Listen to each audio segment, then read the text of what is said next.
Alright guys, so this is a little day after of when we ripped out the floor.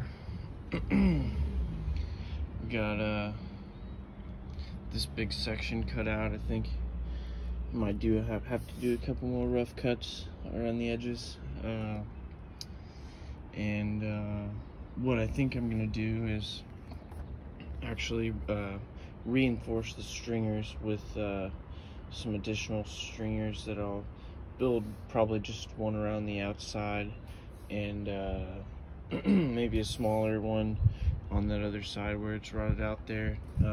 Probably three, just reinforce all three by putting new ones in, just mounted to around the outsides of them.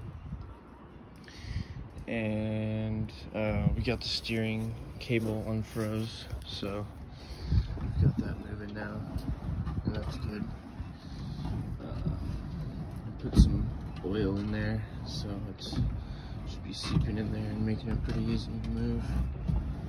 And yeah, that's the update so far. I think maybe my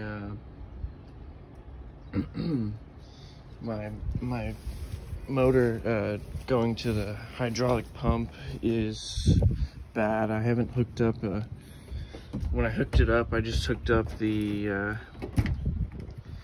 solenoids to power and used the switch, but I figure that I can just go right on the direct of the back of the battery and see, or back of the motor, and see if it's running. If not, I'm gonna have to get another one. And anyways, this wires kind of look not that great down there, but we will see what we can do.